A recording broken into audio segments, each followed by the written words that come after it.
I'm Molly Join from CoinMarketCap. We're here live today at Bitcoin 2022 in Miami. We're going to be here throughout the week giving you live updates on our YouTube channel, on our Twitter, on our live blog. You can find us at CoinMarketCap pretty much anywhere online. Welcome. Bitcoin is our amazing.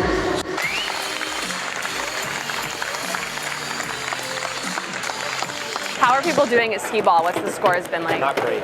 Not great? Tough big game. Our highest score is 350. And what's like a really good high score in skee ball? Really good? I think anything above 250. I got 130. You can come back and try again.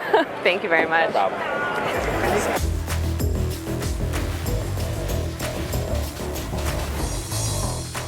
We're here with Pete Rizzo, who I would say is one of the men behind the conference. Am I right? Editor of Bitcoin Magazine. What has been your favorite part of the conference so far in the a day and a half that it's been happening? Oh, wow, it's been a whirlwind. There's a lot of people here. I mean, I think the best thing is the energy, right? Anytime you're connecting with Bitcoiners and that culture, right? It's I think the people on stage who have really made a point about where Bitcoin as a culture and technology are going have been really excellent to see. There was a speaker just on stage kind of talking about how Bitcoin is really actually helping in the developing world, right? Stuff that maybe the crypto side of the ecosystem is not addressing, right? So I like stuff that highlights that division. So. Then on the other hand, we just saw someone getting a free tattoo of a Monopoly man with Bitcoin. Right. So that's the other fun part, right? You get to see that. Well, Bitcoin's. I think the great thing about this conference is you get to see Bitcoin mainstreaming as counterculture, right? Bitcoin is cool now, right? Back when I was going to conferences and there was like 100 people fighting in a room, dark room with no windows, by the way.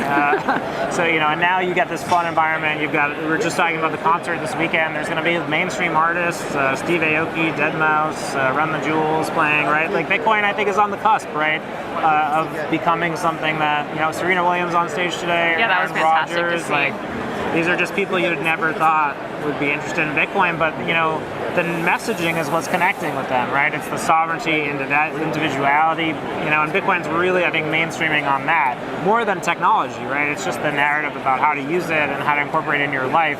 That's the part I think Bitcoin's really figured out. Any last words? What do you think? What is your prediction for Bitcoin in 2022? I think it's going to be a tough year, right? I think expectations were sky high at the end of last year. I think, I said it before on the news desk stage, I don't think there was going to be an announcement made at this conference that was good enough for the market, right? You don't think so? No, I don't. Really? Because I think the market expectations are too high. You can see, all the chatter around Jack Mallers. Is he going to do a partnership with Apple? Look, try it right now. If you could think of an announcement that would make people send Bitcoin back to an all-time high. Look, I think it's natural. People get into something, they get excited. The price goes up, things are exciting. Everything is signal, and now we're sort of just in declining expectations. But look, Bitcoin's going to be fundamentally up and to the right. Every day gets better. Every person who kind of contributes their work, it's going to get better. We've seen great under-the-radar announcements, right? Like BitPay, like going to Lightning Network, Lightning Labs unveiling Taro. This is stable coins on Bitcoin. So look, the technology is fundamentally getting better. The market's getting better. You can help, right? If you're watching at home, like get involved, right? Still time. That narrative is going to continue, but the market is simple, right? And I think the market right now is very fickle. But look, a boring $44,000 Bitcoin is really, if you can't see how miraculous that is, then I don't know, maybe study some history.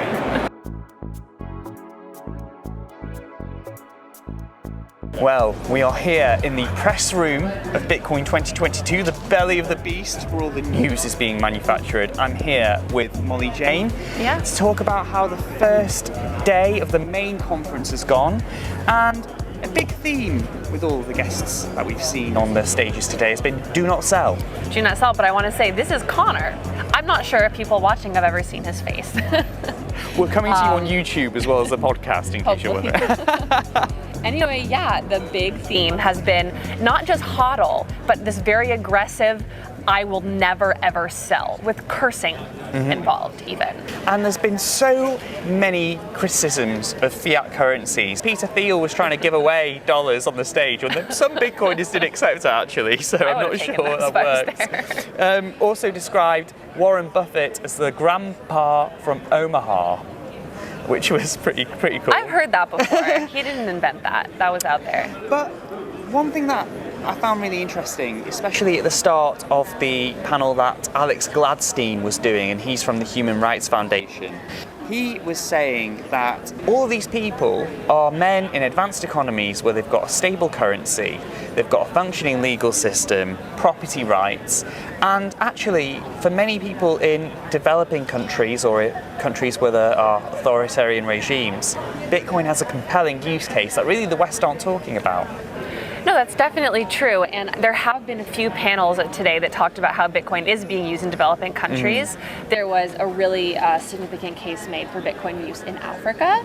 Then we were all invited to a Bitcoin conference this fall in Ghana, which honestly, I would love to go. Sounds great. Yeah, it sounds brilliant. It sounds brilliant. And there's just one more thing I want to talk about really, and that's the Lightning Network. We've heard a lot of discussion today about the Lightning Network. Cash App made an announcement that they will allow people to receive payments from Lightning Network. Robinhood is also supporting it.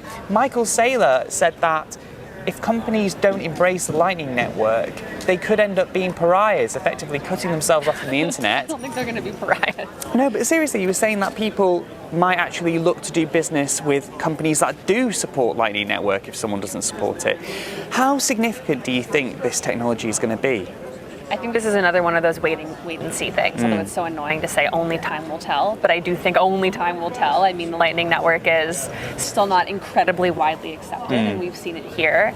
Earlier today, I did buy a few things with Bitcoin on my Coinbase app, and the first thing they said was like, why don't we use Lightning? So maybe tomorrow I'll try to figure out a way to pay with Lightning and show you guys how that is. Yeah, well, just a primer in case you need to know, the Lightning Network is designed to make Bitcoin payments more scalable, more affordable, faster as well, often greeted with some rather nasty fees if you're trying to pay with Bitcoin, and some unpleasant delays if you have to wait for block confirmations. The Lightning Network is aiming to kind of eliminate all of this and potentially as well help with the carbon footprint.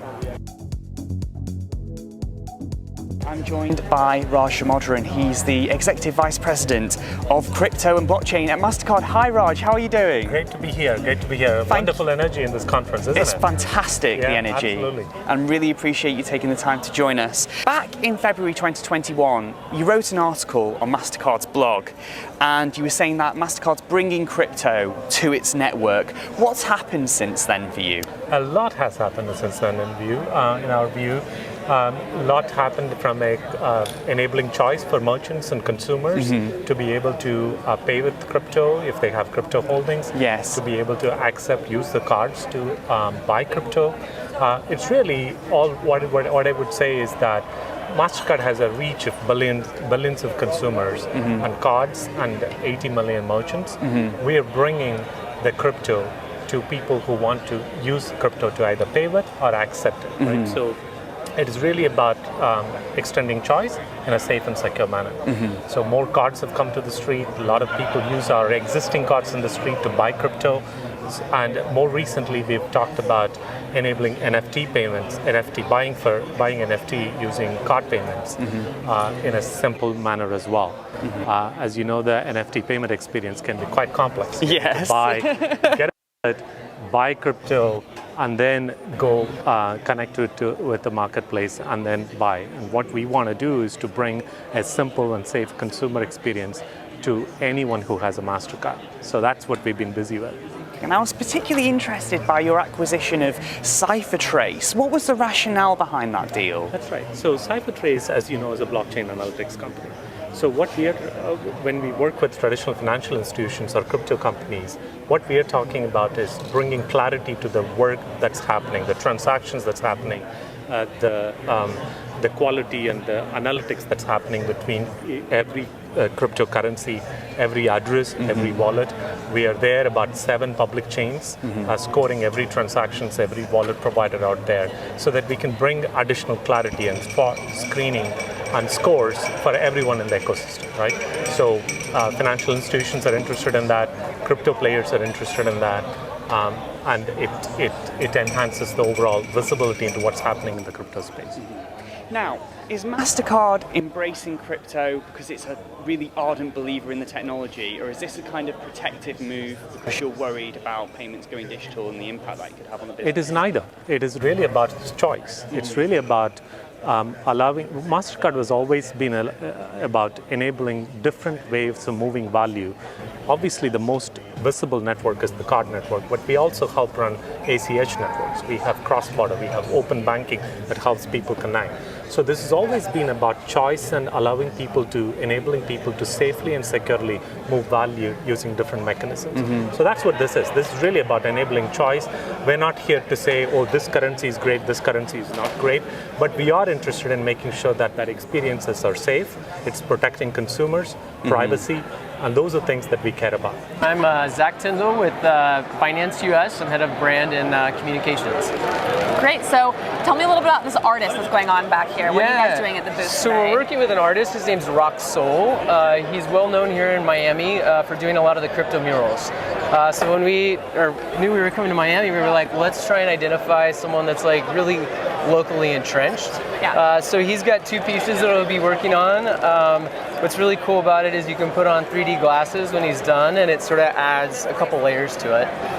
And then, once we're done with the conference, we want to take it, mint it, and bring it in to our portal space, which would be awesome. I was going to ask, how are you going to turn this into an NFT? Yeah. Of course. Yeah. Who are you most excited to hear speak while you're here?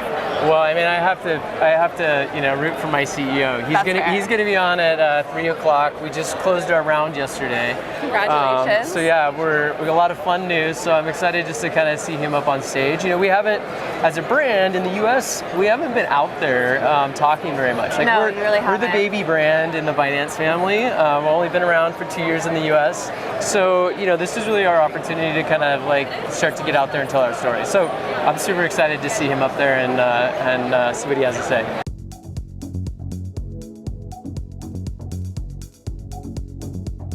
Well, I'm joined here by Samson Mao. He's the former CSO of Blockstream, and he's now the new CEO of Jan3. Hi, Samson. How are you doing? That's right. Thanks for having me on, Connor.